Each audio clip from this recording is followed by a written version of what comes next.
السلام عليكم ورحمة الله وبركاته. الحمد لله والصلاة والسلام على رسول الله وعلى آله وصحبه ومن والاه أما بعد.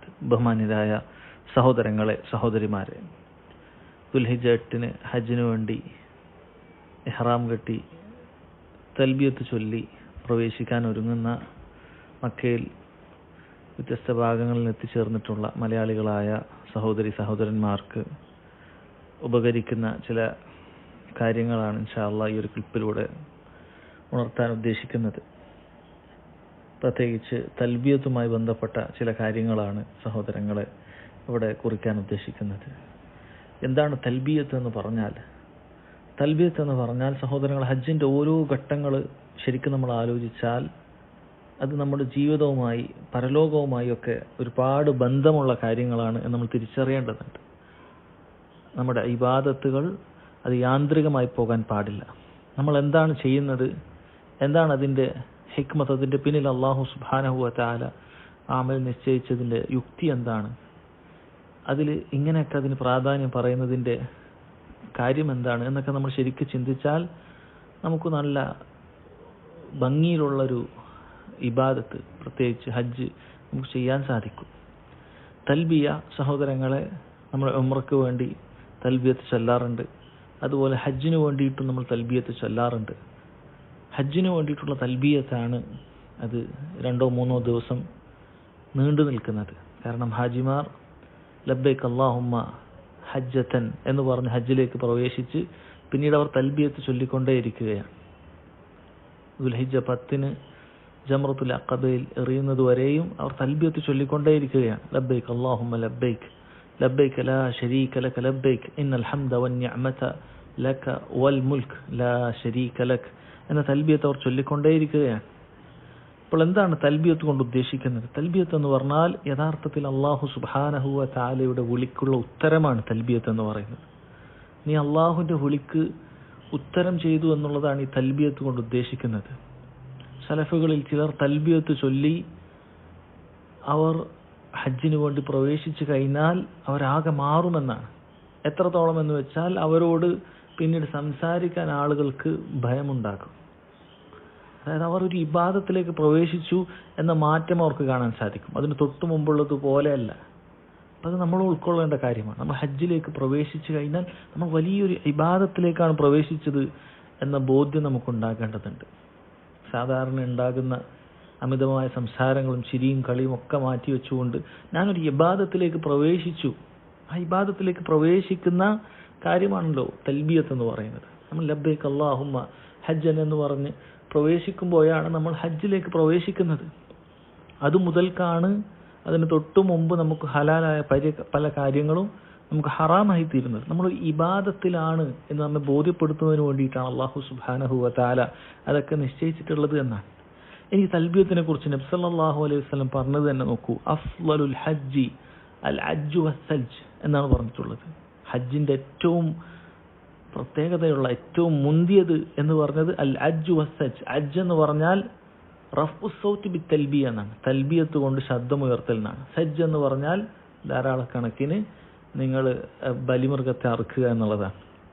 അപ്പോൾ ആ തൽബിയ സഹോദരങ്ങളെ, അത് നബി സല്ലല്ലാഹു അലൈഹി വസല്ലം ഹജ്ജിന്റെ ഏറ്റവും മുന്തിയ കാര്യങ്ങളിലാണ് എണ്ണിയിട്ടുള്ളത്.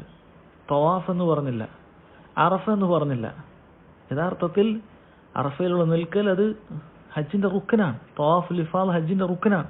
പക്ഷെ എന്തുകൊണ്ട് തൽബിയത്തിനെ കുറിച്ച് അത് ഏറ്റവും അഫ്ളലുൽ ഹജ്ജാണ് എന്ന് പറഞ്ഞ് എടുത്തു പറഞ്ഞു? പണ്ഡിതന്മാർ അത് വിശദീകരിച്ചിട്ടുണ്ട്. ആ തൽബിയത്തിലൂടെയാണ് യഥാർത്ഥത്തിൽ അവൻ്റെ ഹൃദയത്തെ ചലിപ്പിക്കേണ്ടത്. അവൻ വലിയൊരു ഇബാദത്തിലാണ് പ്രവേശിച്ചിട്ടുള്ളത് എന്നുള്ളത് ആ തൽബിയത്ത് ചൊല്ലുമ്പോൾ അവൻ ചിന്തിക്കേണ്ടതുണ്ട്. അല്ലാഹു സുബ്ഹാനഹു വ തആല അവൻ ഈ ചൊല്ലുന്ന തൽബിയത്ത് കേൾക്കുന്നത് പോലെ തന്നെ അല്ലാഹു കേൾക്കുന്നുണ്ടല്ലോ ഓരോരുത്തരുടെയും ശബ്ദം. അല്ലാഹു സുബ്ഹാനഹു വ തആല എല്ലാവരുടെ ശബ്ദവും കേൾക്കുന്നുണ്ട്. ഓരോരുത്തരുടെ തൽബിയത്തും വേറെ വേറെ അല്ലാഹു തആല കേൾക്കുന്നുണ്ട്. അത് അറിഞ്ഞുകൊണ്ട് ഇഹ്സാനോടുകൂടി അവൻ അല്ലാഹുവിനെ ഇബാദത്ത് ചെയ്യാൻ സാധിക്കണം.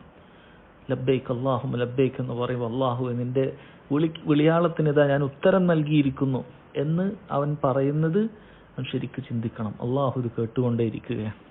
ഇതെന്താണ് അതുകൊണ്ട് പറയുന്നത്? എന്താണ് അതിൻ്റെ മാന, അർത്ഥം എന്താണ്? പണ്ഡിതന്മാർ അതിൻ്റെ ഭാഷാപരമായ അർത്ഥത്തെക്കുറിച്ച് ചർച്ച ചെയ്തിട്ടുണ്ട്. ലബ്ബൈക് എന്ന് പറയുന്ന വാക്ക് നോക്കൂ. അവർ പറയുന്നു അലബ്ബ റജുലു ഫി മക്കാൻ എന്ന് പറഞ്ഞാൽ ഒരു മനുഷ്യൻ ഒരു സ്ഥലത്ത്, അലബ്ബ എന്ന വാക്ക് കൊണ്ട് ഉദ്ദേശിക്കുന്നത് അതിൽ സ്ഥായിയായി അവിടെ നിൽക്കുക എന്നുള്ളതാണ്.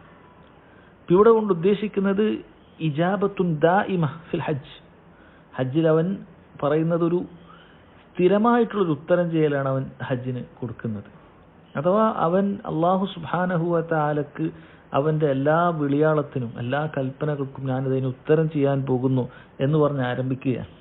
അപ്പം അങ്ങനെ ആ തൽബിയത്ത് ചൊല്ലിയ ഒരു വ്യക്തി ഹജ്ജ് ചെയ്ത് തിരിച്ച് നാട്ടിലേക്ക് മടങ്ങുന്ന സമയത്ത് അവൻ ചിന്തിക്കണം, അല്ലാഹു സുബ്ഹാനഹു വ തആലയുടെ എല്ലാ വിളിയാളത്തിനും ഉത്തരം നൽകാം എന്ന് ഏറ്റവനാണ് ഞാൻ. ആ തൽബിയത്തോടു കൂടി തിരിച്ചവൻ വീട്ടിലെത്തിയിട്ട് അവൻ്റെ തൊട്ടടുത്തുള്ള മസ്ജിദുകളിൽ നിന്നും, അതും അള്ളാഹുവിൻ്റെ ഭവനമാണ്, അള്ളാഹു സുബ്ഹാനഹു വ തആല 5 നേരത്തെ നിസ്കാരങ്ങളിലേക്ക് അവനെ ഒരു മുഅദ്ദിനിലൂടെ ഹയ്യാല സ്വലാ, നിസ്കാരത്തിലേക്ക് വരിക, വിജയത്തിലേക്ക് വരിക എന്ന് പറഞ്ഞ് വിളിക്കുമ്പോൾ ആ തൽബിയത്ത് ചൊല്ലിയവൻ ചിന്തിക്കണം, ഞാൻ അള്ളാഹു സുബ്ഹാനഹു വ തആലക്ക് അവൻ്റെ എല്ലാ കൽപ്പനകൾക്കും ഉത്തരം ചെയ്യാമെന്നേറ്റവനാണ്.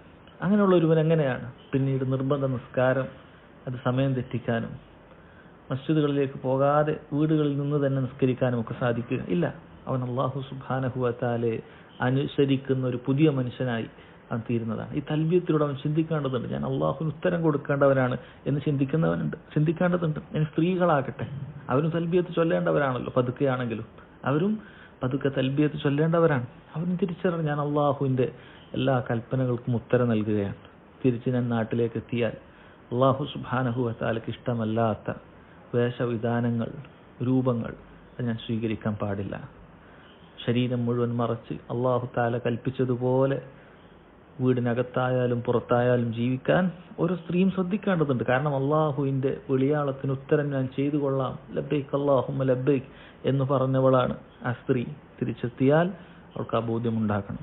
അതുപോലെ സഹോദരങ്ങളെ, ലബ്ബ് എന്ന് പറയുന്ന വാക്ക് അത് ഉള്ളിൽ നിന്നുണ്ടാകുന്നത് എന്നാണ്.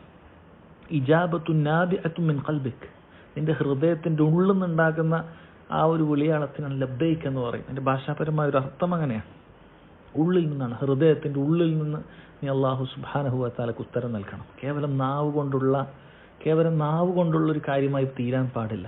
നീ പറയുന്ന ഓരോ തൽബിയത്തും അത് ഉച്ചത്തിൽ ചൊല്ലുന്ന സമയത്ത് റബ്ബിന് ഉത്തരം കൊടുക്കുന്നത് പോലെ, അള്ളാഹുവിന് ഉത്തരം കൊടുക്കുന്നത് പോലെ നീ ഇങ്ങനെ പറഞ്ഞുകൊണ്ടേയിരിക്കണം. നീ ചിന്തിക്കണം, ഞാൻ റബ്ബിൻ്റെ കൽപ്പനകൾക്കൊക്കെ അനുസരിക്കാൻ തയ്യാറാണ്, റബ്ബ് വിലക്കിയ കാര്യങ്ങളിൽ നിന്നൊക്കെ വിട്ടു നിൽക്കാൻ തയ്യാറാണ്. അള്ളാഹു നിനക്കെല്ലാം നിന്റെ കൽപ്പനകൾക്കും നിന്റെ വിലക്കുകൾക്കൊക്കെ ഞാനിത് ഉത്തരം ചെയ്തിരിക്കുന്നു, നിന്റെ തൃപ്തിക്കനുസരിച്ച് ജീവിക്കാൻ ഞാനിത് ഉത്തരം ചെയ്തിരിക്കുന്നു എന്ന് പറയുന്നവനെ പോലെയാണ്. എൻ സഹോദരങ്ങളെ, ഈ തൽബിയത്തിൻ്റെ വാക്യം എന്താണ്? തൗഹീദാണത്. മഹാനായ ജാബിർ റളിയല്ലാഹു അൻഹു തൽബിയത്തിനെ കുറിച്ച് പറഞ്ഞത് തന്നെ, നബി സല്ലല്ലാഹു അലൈഹി വസല്ലമയുടെ തൽബിയത്തിനെ കുറിച്ച് പറഞ്ഞത് തന്നെ എന്താണ്? അദ്ദേഹം പറഞ്ഞത് തന്നെ അഹല്ല റസൂലുള്ളാഹി സ്വല്ലല്ലാഹു അലൈഹി വസല്ലം ബിത്തൗഹീദ് എന്നാണ്. നബി സല്ലല്ലാഹു അലൈഹി വസല്ലം തൗഹീദ് കൊണ്ടാണ് അവിടുത്തെ തൽബിയത്ത് ചൊല്ലിയിട്ടുള്ളത്. എന്താണ്? ലബ്ബൈക് അല്ലാഹുമ്മ ലബ്ബൈക് ലബ്ബൈക ലാ ശരീക ലക ലബ്ബൈക് ഇന്നൽ ഹംദ വൻ നിഅമത ലക വൽ മുൽക്ക് ലാ ശരീക ലക. മുഴുവൻ തൗഹീദാണ്. അള്ളാഹുവിന് ഉത്തരം നൽകിയിട്ട് ലബ്ബൈക് അല്ലാഹുമ്മ ലബ്ബൈക്, അള്ളാഹുവിന് ഉത്തരം നൽകിയിട്ട് അള്ളാഹുവിനോട് പറയുകയാണ് ലാ ശരീക ലക്, നിനക്ക് യാതൊരു പങ്കുകാരനുമില്ല എന്ന് അള്ളാഹു സുബ്ഹാനഹു വ തആലയോട് പറയാം. ഇങ്ങനെ പറയുന്ന ഒരുവൻ എങ്ങനെയാണ് തിരിച്ച് നാട്ടിലേക്ക് പോയാൽ, അല്ലെങ്കിൽ അവിടെ നിന്ന് തന്നെ അള്ളാഹു അല്ലാത്ത ആളുകളോട് പ്രാർത്ഥിക്കാൻ, സഹായം തേടാൻ, അവരിൽ ഭരമേൽപ്പിക്കാൻ എങ്ങനെയാണ് സാധിക്കുക? അവൻ പറഞ്ഞിരിക്കുന്നു ലാ ശരീക ലക്, അള്ളാഹു നിനക്കൊരു പങ്കുകാരനുമില്ല, നിന്നെപ്പോലെ ആകാശഭൂമികളെ പടക്കാനും പരിപാലിക്കാനും കഴിയുന്ന, അതിനെ നിയന്ത്രിക്കാൻ കഴിയുന്ന, അതുപോലെ തന്നെ അതിനെല്ലാം കൃത്യമായി പരിപാലിക്കുന്ന ഒരുവൻ മറ്റാരുമില്ല. അതുകൊണ്ട് തന്നെ അങ്ങനെയുള്ള ഒരുവനല്ലാതെ ആരാധിക്കപ്പെടാൻ, പ്രാർത്ഥിക്കപ്പെടാൻ അർഹതയുള്ളതായില്ല. അതുകൊണ്ട് അള്ളാഹുവിനോട് പറയുകയാണ് ലാ ശരീക ലക്, നിനക്ക് യാതൊരു പങ്കുകാരനുമില്ല. അള്ളാഹു നമ്മെ കൊണ്ട് പറയിപ്പിക്കുകയാണ്. അങ്ങനെ നമ്മളത് ഉച്ചത്തിൽ പറഞ്ഞ് പ്രഖ്യാപിക്കുകയാണ് തൗഹീദ്. എന്നിട്ട് പറയുന്നു ഇന്നൽ ഹംദ വൻ നിഅമത ലക വൽ മുൽക്ക്. ഈ വാക്ക് പ്രത്യേകം ശ്രദ്ധിക്കേണ്ടതുണ്ട്. ഇന്നൽ ഹംദ വൻ നിഅമത ലക് വൽ മുൽക്ക് എന്നുള്ളത് മാറ്റി പറഞ്ഞിരിക്കുന്നു. ഇന്നൽ ഹംദ വൻ നിഅമത വൽ മുൽക്ക് ലക് എന്ന് പറഞ്ഞിട്ടില്ല. പണ്ഡിതന്മാർ പറയുന്നത് അതിൻ്റെ ആദ്യത്തെ 2 ഭാഗം അത് ജാനിബുൽ മഹബ്ബയാണ്, അള്ളാഹുവിനോടുള്ള സ്നേഹം അറിയിക്കുന്ന ഭാഗമാണ്. ഇന്നൽ ഹംദ വൻ നിഅമത ലക്. വൽ മുൽക്ക് എന്ന് പറയുന്ന ജാനിബ് തഅലീമാണ്, അള്ളാഹുവിനോടുള്ള മഹത്വം അറിയിക്കുന്ന വാക്യമാണ്. അതുകൊണ്ടാണ് രണ്ടും വേറെ പറഞ്ഞിട്ടുള്ളത്. ഇത് ഇബാദത്തിന്റെ രണ്ട് റുക്കുനുകളാണ്. അള്ളാഹുവിനോടുള്ള മഹബത്തും തഅലീമും ഇബാദത്തിന്റെ അടിസ്ഥാന സ്തംഭങ്ങളിൽപ്പെട്ടതാണ്. നോക്കൂ, ഇന്നൽ ഹംദ വന്നിഅമത്ത്, എല്ലാ ഹംദും എല്ലാ നിഅമത്തുകളും റബ്ബേ അത് ലക്, നിനക്കാണ് എന്നാണ് പറയുന്നത്. അല്ലാഹു സുബ്ഹാനഹു വ തആലയാണ് എനിക്ക് സകല അനുഗ്രഹങ്ങളും നൽകിയിട്ടുള്ളത്, അവനാണ് എല്ലാ സ്തുതികൾക്കും അർഹനായിട്ടുള്ളത് എന്നൊരുവൻ തിരിച്ചറിയുകയാണ്. അത് അള്ളാഹുവിനോട് പ്രഖ്യാപിക്കുകയാണ്. അല്ല, ചിന്തിച്ചു നോക്കൂ, അല്ലാഹു സുബ്ഹാനഹു വ തആല ഇത്രയും വലിയ ഒരു ഇബാദത്തിന് വേണ്ടി നിന്നെ തിരഞ്ഞെടുത്തിരിക്കുകയാണ്. ഈ ഹജ്ജിന് വേണ്ടി നീ മക്കയിലേക്ക് എത്തിയപ്പോൾ അള്ളാഹുവിന് ഏറ്റവും ഇഷ്ടമുള്ള ഭൂമിയിലെ സ്ഥലത്ത്, അള്ളാഹുവിൻ്റെ ഭവനത്തിൻ്റെ അടുത്ത് നീ എത്തുന്ന സമയത്ത്, തൽബിയത്ത് ചൊല്ലി നീ അതിനെ കാണുന്ന സമയത്ത് നീ മനസ്സിലാക്കണം, അള്ളാഹു വലിയൊരു അനുഗ്രഹമാണ് എന്നെ തിരഞ്ഞെടുത്തതിലൂടെ നൽകിയിട്ടുള്ളത് എന്നാണ്. അള്ളാഹുവിലേക്കാണ് നിന്റെ യാത്ര. എത്രയോ ലക്ഷക്കണക്കിന് മുസ്ലിമീങ്ങൾ നിന്റെ സ്ഥാനത്തെത്താൻ ആഗ്രഹിക്കുന്നുണ്ട്, അവർക്ക് സാധിച്ചിട്ടില്ല. ആ കാര്യമാണ് നിനക്ക് ലഭിച്ചിട്ടുള്ളത്, അത് തിരിച്ചറിയണം. അതുപോലെ നീ കാണുന്ന മുഴുവൻ കാര്യങ്ങളും അള്ളാഹു സുബ്ഹാനഹു വ തആലയുടെ അനുഗ്രഹങ്ങൾ മാത്രമാണ്. നിന്റെ ആരോഗ്യമാകട്ടെ, നിന്റെ ശരീര ആരോഗ്യം കൊണ്ടാണ് നിനക്ക് എത്താൻ സാധിച്ചിട്ടുള്ളത്, നിന്റെ സമ്പത്ത് കൊണ്ടാണ് നിനക്ക് എത്താൻ സാധിച്ചിട്ടുള്ളത്. അതൊക്കെ അള്ളാഹുവിൻ്റെ അനുഗ്രഹങ്ങളാണ്. അത് ചിന്തിച്ചു കൊണ്ടേയിരിക്കണം. ഇന്നൽ ഹംദ വന്നിഅമത ലക വൽ മുൽക്ക്. വൽ മുൽക്ക് എന്താണ് മുൽക്ക്? അള്ളാഹു സുബ്ഹാനഹു വ തആലയുടെ ആധിപത്യത്തെക്കുറിച്ച്, അവൻ്റെ അധികാരത്തെക്കുറിച്ച് നീ ചിന്തിക്കുകയാണ്. നിന്റെ ചുറ്റുമുള്ള എല്ലാ കാര്യങ്ങളും അള്ളാഹു സുബ്ഹാനഹു വ തആലയുടെ മുൽക്കിൽപ്പെട്ട കാര്യമാണ്. റബ്ബിനോട് അങ്ങേയറ്റം തഅലീം ഉണ്ടാകേണ്ട, അവൻ ആദരവും മഹത്വവും നീ കൽപ്പിക്കേണ്ട കാര്യമാണത്. അള്ളാഹുവാണ് മാലിക്കുൽ മുൽക്ക്, മാലിക് യൗമിദ്ദീൻ, പ്രതിഫല ദിവസത്തിൻ്റെ ഉടമസ്ഥൻ. ഇങ്ങനെ ഒരു ഖിയാമത്ത് നാളെനിക്ക് ഉണ്ടാകാനുണ്ട്.